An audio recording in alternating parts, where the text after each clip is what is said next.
Shalom bien-aimés en Jésus-Christ et merci d'avoir accepté de nous suivre sur notre page et de suivre ces enseignements. C'est important. Nous commençons des enseignements importants. Nous avons été appelés par un frère à nous, le prophète Peter Anders, qui nous a demandé d'enseigner sur les eaux d'en bas et les eaux d'en haut. Les eaux d'en haut, les eaux d'en bas.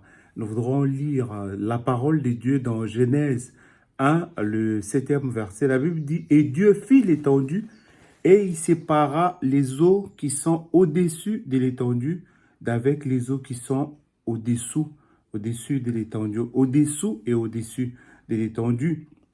Et cela fut ainsi. Dieu appela l'étendue ciel ainsi, et il eut un soir et il eut un matin, ce fut le 50e jour. » Je voudrais dire à quelqu'un que le mystère de l'enseignement de la parole de Dieu, particulièrement quand on parle des eaux, c'est quelque chose que nous devons comprendre. Les eaux ont existé avant même que nous voyions la lumière. Parce que la Bible dit l'Esprit de Dieu se mouvait sur les eaux. Et cet Esprit de l'Éternel bougeait les eaux. Il soufflait au-dessus des eaux.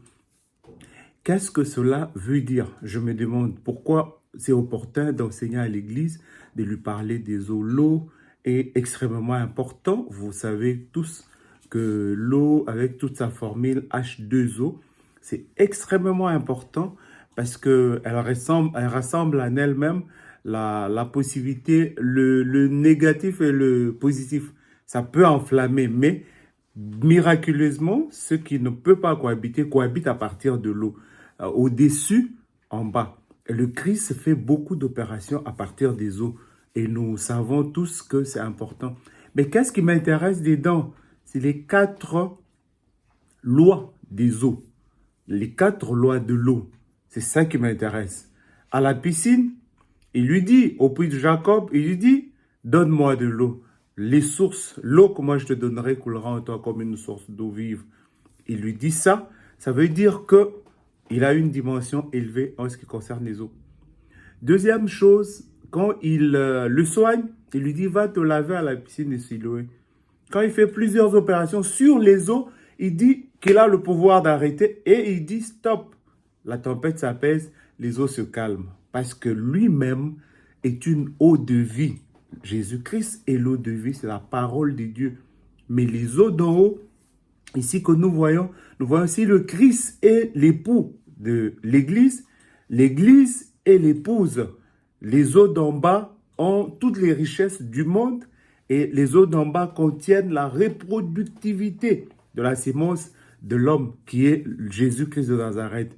Et nous sommes une richesse. C'est ainsi que vous trouvez dans la mer, dans les eaux, vous trouvez toutes sortes de poissons, toutes sortes de bêtes, toutes sortes d'animaux, toutes sortes de richesses, le pétrole, le diamant, toutes sortes de richesses qui aident. Vous y trouvez même le sel qui est extrêmement important pour le monde. Ici, par là, nous comprenons que nous, en tant qu'Église, en tant que l'eau, nous devons recevoir comme dans la vision d'Ézéchiel, en Ézéchiel 47, au 5e verset, vous voyez l'opération qui se passe. Il le prend, il le conduit, il voit l'eau sortir d'en bas de la maison et il commence à faire l'exercice de les mesurer par les chevilles, par les genoux, par la hanche, les reins, par tout le corps. Et ça devient un grand torrent où il ne peut pas nager. La vie à laquelle nous sommes appelés nous demande d'aller en profondeur et de comprendre ces choses. Ce que nous commençons, c'est un grand enseignement qui peut vous aider. Aujourd'hui, c'est l'introduction. J'introduis sur le fait que le Christ, l'enseignement sur l'eau est nécessaire pour l'Église. L'eau a de l'importance, de la valeur pour la vie des humains que nous sommes, la vie des enfants de Dieu que nous sommes. Nous devons comprendre et étudier cela en profondeur. Qu'est-ce que ça veut dire Genèse 1, 7 que j'ai pris? Qu'est-ce que ça veut dire Ézéchiel 47, 1 à 6 ou ainsi de suite? Qu'est-ce que ça veut dire?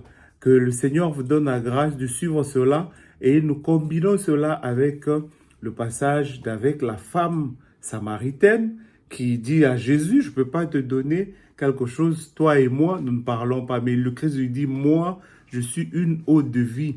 Si tu prends cette eau que moi je te donne, des sources d'eau vive couleront en toi jusqu'à la vie éternelle. Je vous aime beaucoup au nom de Jésus-Christ que nous annonçons aux nations, sans couleur quelconque. Et je vous prie de rester branchés sur cette page. Merci. Au revoir.